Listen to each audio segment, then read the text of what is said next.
I believe this is going to be part two to my wrestling rant.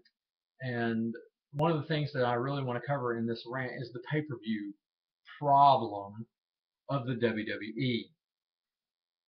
Used to be you had four major pay per views: Royal Rumble, WrestleMania, SummerSlam, and Survivor Series. That was the pay per views. That was the big pay per views per year. And yeah, once in a while they throw in like another pay per view every so often, just some random offshoot pay per view. But they've become so pay per view heavy and focused that they're forgetting to make really good weekly programming to build up to it. I think that is the biggest detriment to WWE writing is this. They do not have time to build the rivalries that you want to watch unfold at WrestleMania or you want to see unfold at the big pay-per-views. I remember in the old days, the champion stayed the champion a long period of time, and he didn't give up his belt, and he didn't have to defend his belt every week, nor was he on television every week. Once in a while, he'd come out, or he'd have a good string of weeks where the champ would come out. His belt wasn't on the line, but they would further a storyline. The WWE has gotten so ADHD or attention deficit disorder ADD that they write to where one week the bad guy comes out, he beats him up, another guy comes out and beats him up, and then you have a pay per view, and then they got to move on to another story. There's too many pay per views. If you really want to increase your pay per view revenue, don't have one every month because now the main pay-per-views have become nothing but glorified Raws or SmackDowns. Let's be honest. You can watch the same stuff happen week in, week out, week in, week out. There's nothing special to it. You know, a lot of people, I've seen a lot of people on IWC complain about the Brock Lesnar, The Rock, all these part timers coming back. I too have a problem with it, but it's probably not the same problem you have with it. My problem with the part timers is it takes away from building true talent from the young guys that are there that are busting their asses week in and week out to make the product special.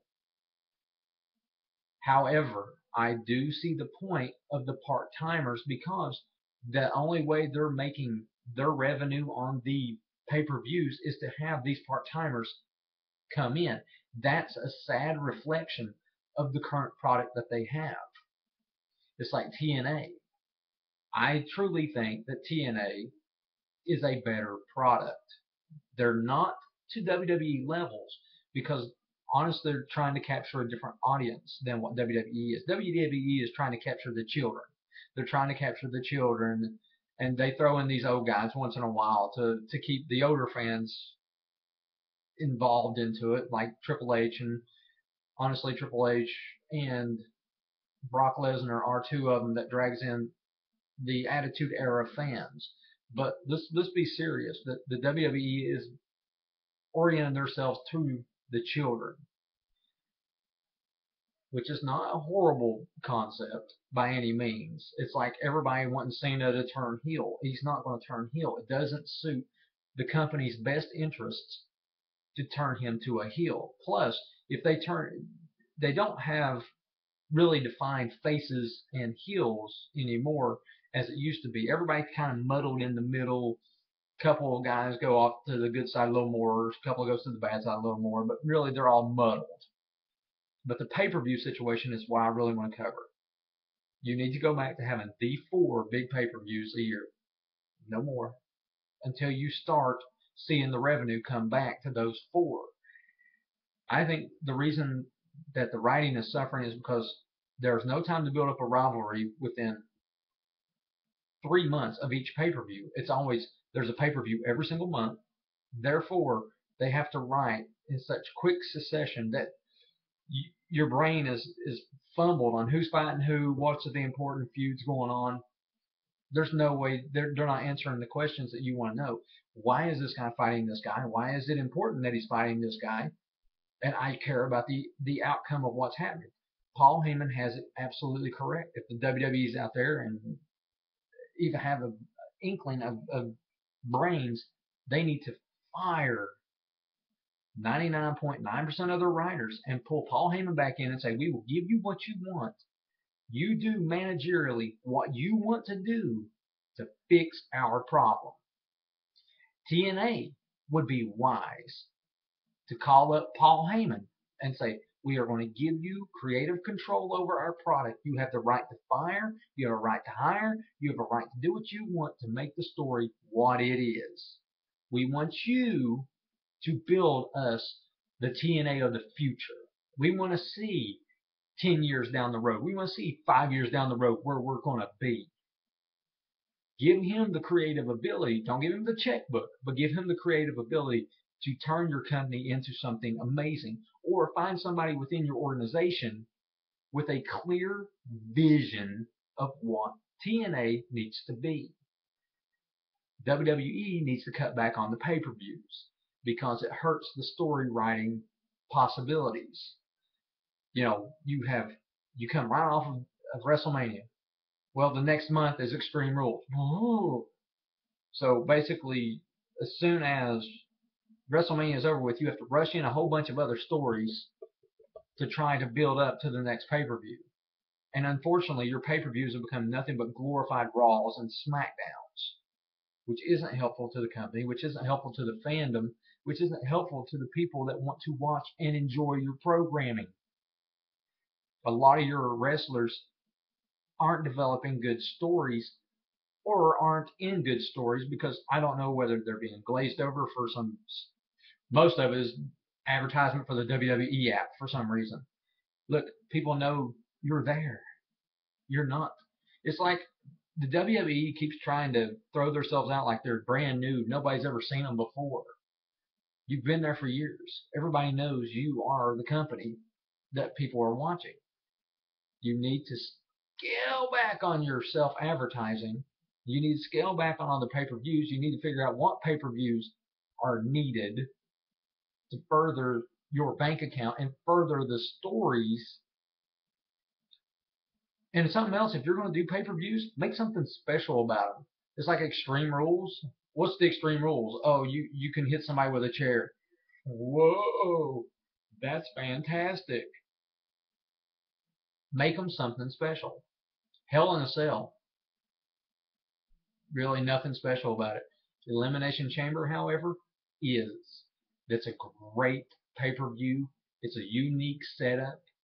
They don't do it every day of the year. They can't, it's like cage matches. Used to be cage matches was like the big thing. Then they went to the casket match, and then they went to the Hell in a Cell, blah, blah, blah, on and on and on. But if you made, it's like Survivor Series. The problem I have with the Survivor Series now is it's not set up like the original Survivor Series. Every match in the Survivor Series was the Survivor Series matches. They had one or two defending of champions, and I think every pay-per-view should be the champions defending their belts. And I think that you all overdo the defending of the championships. I don't think they need to be defended every single week on television, whether it's, unless it's the television title. If you have a television title, that should be defended on television constantly. But I don't think that the world champion belt needs to be up on grabs every week. I don't think the tag team belts need to be up for grabs every single week. That's what you save. If you're going to make a gob of pay-per-views, which is what you're doing, save the championship belts for them and make the championship belts mean something instead of just swapping it. Keep it on a guy for so long, and even if he's a dirty guy, he keeps his belt by being dirty. That's the whole point of being a dirty player. Keep the belt on him. He goes to a pay-per-view, he cheats the other guy. Oh, we can't believe it.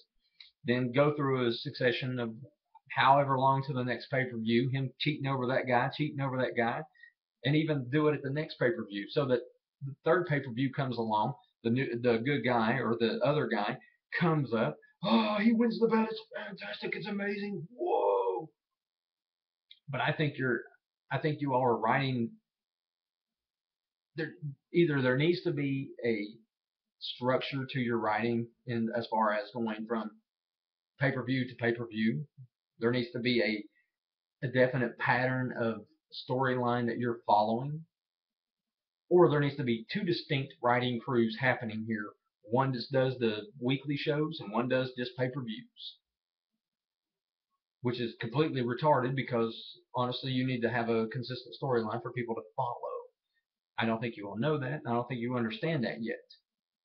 But if TNA can change a little bit, and if they can have a clearer direction of who they are and what they want to do, they really need to get away from the old guys wrestling. I enjoy watching the old guys wrestle. I enjoy watching the classics. However, you don't want to build your company on that, because when you build your company on specifically being the old guys wrestling all the time, the young guys never get a shine. Nobody really knows who they are. Nobody knows what they're about. And when the old guys either retire or pass away, people quit watching your product. Build up. You know, I thought when you had the Octagon ring in TNA, it was fantastic. It was interesting. It was different. The wrestlers wrestled. It was good looking. But now it's WWE Part 2, which is weird.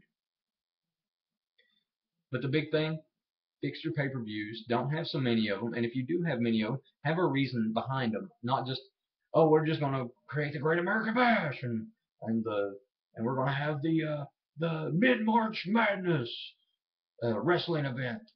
Have a reason. Have unique matches that people normally never see.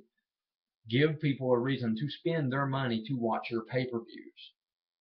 To me right now, they're nothing but glorified Raws and SmackDowns. And you get 9 times out of 10 better matches on SmackDown and Raw than you do on the pay-per-views. So it's a waste of money. And I know you're losing revenue. I know you're losing revenue. If you fix that, if you could fix your structures of your pay-per-views, you do a lot better for yourself. If you change some of your writing habits, you do a lot better for yourself. So until next time, watch some good programming. Do what you got to do. Fix your pay-per-views. And promote some of the guys that deserve promoting. Quit shoving them to the top of the line and then pushing them to the back of the line as soon as they get to the top. That's a horrible writing style. You know it, and I know it.